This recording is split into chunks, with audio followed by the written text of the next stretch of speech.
చెప్పండి అన్న. మూసీ పక్షాలన పేరుతో దాదాపుగా 10 రోజులు మూసీ యాత్ర చేయడం అనేది జరిగింది విద్యార్థి విభాగం. సో, మరి ఎట్లా స్పందన ఏ విధంగా వచ్చింది? మరి ప్రజలు ఏమంటున్నారు? ఎన్ని కిలోమీటర్ల వరకు మీరు ఈ యాత్ర చేయడం జరిగింది? ఎన్ని విద్యార్థి సంఘాలు ఎన్ని విభాగాలుగా విడిపోయి ఈ యాత్ర చేశారు? ముందుగా విశేష స్పందన ఉన్నది ప్రజలలో. ఎందుకు అని అంటే హైదరాబాద్లో మొత్తం మూసి ఎక్కడి వరకైతే మొత్తం ఎక్కడి వరకైతే హైదరాబాద్లో పోతుందో ఆ చుట్టుపక్కల చాదర్ఘాట్, దిల్సుఖ్ నగర్, మలక్పేట, నాగోలు, మొత్తం గోషామాలు మొత్తం మొదలు పెట్టుకుంటే రాజేంద్ర నగర్ ఏ బెల్ట్ మొత్తం ఏదైతే రేవంత్ రెడ్డి మార్కింగ్ చేసినాడో ఆర్బిఎక్స్ అని మార్క్ చేసినో ఆ ప్రాంతం మొత్తము బీఆర్ఎస్ యొక్క 50 టీంలాగా ఫామ్ అయ్యి కొన్ని వివిధ విద్యార్థి సంఘాలను కూడా కలుపుకొని మేము మొత్తం అక్కడ వాళ్ళకి భరోసాని ఇచ్చి ధైర్యం ఇస్తూ కేటీఆర్ గారి డైరెక్షన్ తిరగడం జరిగింది. అక్కడికి వెళ్ళిన తర్వాత అనేక సమస్యలు, ప్రజల బాధలు, అనేక సమస్యలు మాకు తెలిసినాయి అన్న. ముందుగా రేవంత్ రెడ్డి గారు అంటే ఎంత దుర్మార్గుడు, ఎంత రాక్షస పాలన అంటే అక్కడ పేదలు కొన్ని కొన్ని ఒక 50-60 సంవత్సరాలకి వెళ్ళి అక్కడ ఉన్నారు. ఇదే కాంగ్రెస్ ప్రభుత్వం వాళ్ళకి పట్టాలు ఇచ్చింది, ఇదే కాంగ్రెస్ ప్రభుత్వం వాళ్ళకి పర్మిషన్ ఇచ్చింది, వాళ్ళు ట్యాక్స్ కడుతురు, వాటర్ ట్యాక్స్ కడుతురు, అన్నీ కడుతురు. కానీ ఇవాళ ఆర్బిఎక్స్ అని రాసి మార్గేసిపోయినాడు. ప్రజలందరూ కూడా ఒకటే క్వశ్చన్ అడుగుతారు, ఏంటి అని అంటే మా ఇల్లు కూలగొట్టమనండి.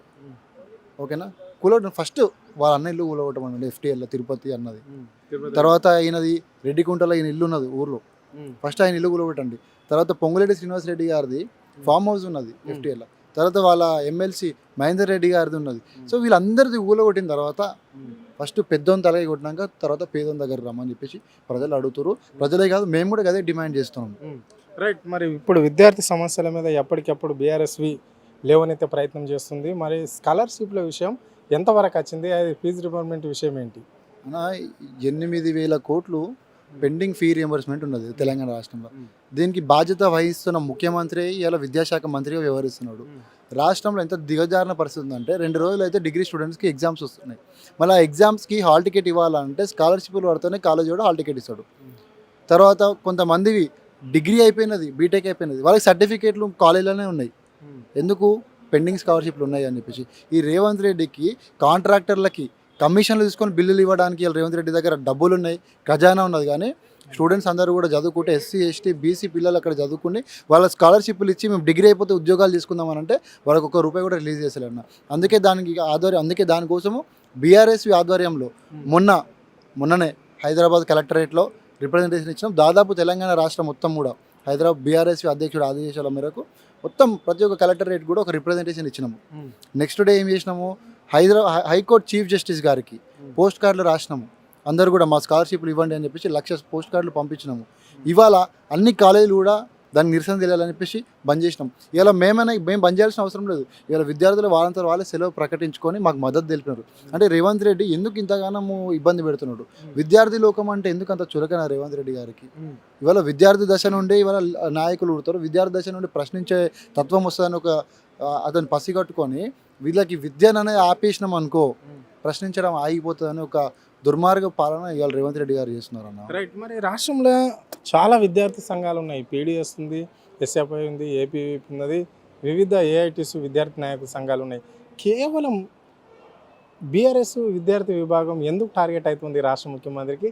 ఎందుకు మీ మీద కేసులు అవుతున్నాయి అన్న? తెలంగాణ రాష్ట్రాన్ని తెచ్చిన పార్టీలాగా తెలంగాణకు ఒక తల్లి ఏంటంటే బీఆర్ఎస్ పార్టీ. అట్లాంటి బీఆర్ఎస్ పార్టీ తల్లి పిల్లలకి ఇబ్బంది అయితే ఊకుంటారా? అందుకే రాష్ట్రంలో ఉన్న ఏ ప్రజలకి ఎలాంటి సమస్య వచ్చినా ముందు కొట్లాడేది బీఆర్ఎస్ పార్టీ. అందులో ముఖ్యంగా బీఆర్ఎస్వే ఉంటుంది. ఏ సమస్య అయినా కూర్చోండి, అది గురుకులాల పిల్లలకి ఫుడ్ పాయిజన్ అయినా సరే, పేద పిల్లలకి ఇబ్బంది జరిగినా సరే, జెడ్పీహెచ్ఎస్ గవర్నమెంట్ స్కూళ్ళల్లో వసతులు బాగా లేకున్నా సరే, ఇప్పుడు చదువుతున్న పిల్లలకి ఫీ రియంబర్స్మెంట్ రాకున్నా సరే, తెలంగాణ రాష్ట్రంలో ఏ విద్యార్థికి అయినా సరే ఇబ్బంది అయితే ఫస్ట్ ముందు కొట్లాడేది అది బీఆర్ఎస్ ఒక్కటే. Okay, right. మరి ఎట్లా ఉండబోతుంది మీ కార్యాచరణ ఏంటి? ఏ విధంగా ఉండబోతుంది? ఇప్పుడు రాష్ట్ర ముఖ్యమంత్రి అయితే ఉద్యోగాల విషయంలో ఆల్రెడీ నిరుద్యోగులు ఏ ఉద్యోగం కావాలని అంటలేరు. ఈ రాష్ట్రంలో అందరికీ ఉద్యోగాలు ఉన్నట్లే ప్రజాప్రభుత్వం నడుస్తుంది ఈ రాష్ట్రం. ప్రజలందరూ క్షేమంగానే ఉన్నారు అని చెప్తున్నారు. కేవలం బీఆర్ఎస్కి సంబంధించిన కొంతమంది విద్యార్థి సంఘాల నాయకులే ఇలాంటి ఆందోళనలు చేపడుతున్నారు అని చెప్తున్నాడు. మరి దీన్ని ఎట్లా చూస్తారు మీరు ఒక విద్యార్థి రాష్ట్ర నాయకుడిగా? అన్న, ముందు ఒక మాట చెప్తా. మన తెలంగాణ రాష్ట్రంలో కాంగ్రెస్ పార్టీ అధికారంలోకి వస్తే 1 సంవత్సరంలో 2 లక్షల ఉద్యోగాలు ఇస్తారని చెప్పింది.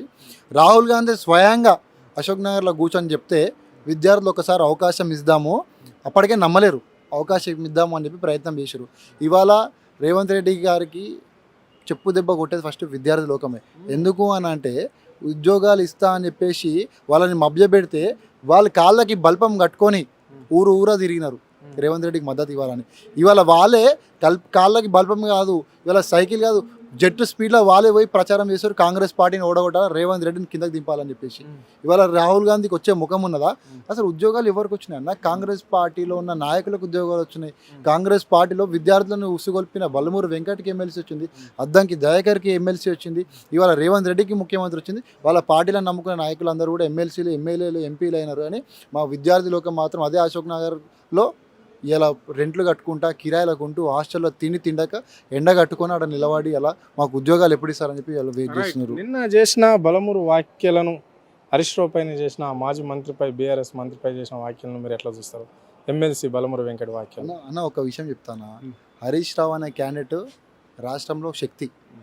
ఆ శక్తి మీద చిన్న చిన్న టపాసులు, తోక పటాకీలు పేలుతాయి అంటే పేలుతాయా? కాబట్టి అసలు దాని గురించి మాట్లాడడం వేస్ట్ చర్చ. ఎందుకంటే హరీష్ రావు గురించి మాట్లాడాలంటే రేవంత్ రెడ్డి కూడా సరిపోడు. హరీష్ రావు గురించి, కేటీఆర్ గురించి, కేసీఆర్ గారి గురించి మాట్లాడాలంటే నరేంద్ర మోడీ ఒక్కటే వాళ్ళకి జరిగిన స్థాయి. ఈ బల్మూరు వెంకట్ కానీ ఈవెన్ రేవంత్ రెడ్డి కూడా స్థాయి కాదు. మీరు అబ్జర్వ్ చేసిన లేదో, కేసీఆర్ గారి నోటి నుండి ఎన్నోసార్లు స్పీచ్లు ఇచ్చిన, ప్రెస్ మీట్లు పెట్టిండు, కానీ రాష్ట్రం కాంగ్రెస్ ప్రభుత్వం వచ్చినాక ఒక్కసారైనా రేవంత్ రెడ్డి పేరు తీసినా? రేవంత్ రెడ్డి బాబు తహతహలు ఆడుతున్నాడు. కేసీఆర్ గారు ఒక్కసారైనా నా పేరు తీసాడా? కేసీఆర్ గారు ఒక్కసారైనా పేరు, ఇటు సినీ ఇండస్ట్రీలో ఉన్న ప్రముఖులు ఆయన పేరు తీసలేరు, ఇటు ప్రజలు ఆయన పేరు తీసలేరు, ఇటు పెద్ద పెద్ద వాళ్ళ కాంగ్రెస్ పార్టీలో నాయకులు ఆయన పేరు తీసలేరు. ఇలా ఆఖరికి కేసీఆర్ అని ఒక్క మాటనే మాట్లాడుతాను బహిరంగ సభలు అని చెప్పేసి తహతహలు ఆడిండు, కానీ కేసీఆర్ గారు మాట్లాడలేదు. ఆయన ఎవరు గుర్తిస్తలేరు రాష్ట్రంలో, ముఖ్యమంత్రి అని ఎవరైనా గుర్తిస్తున్నారన్న? కాబట్టి ఇట్లాంటి టపాసులు, తోక పటాకీలు పేలుతాయంటే ఊకునే ప్రసక్తి లేదు. అట్లాంటి వాళ్ళకి 100% ప్రజలే సమాధానం చెప్తారు.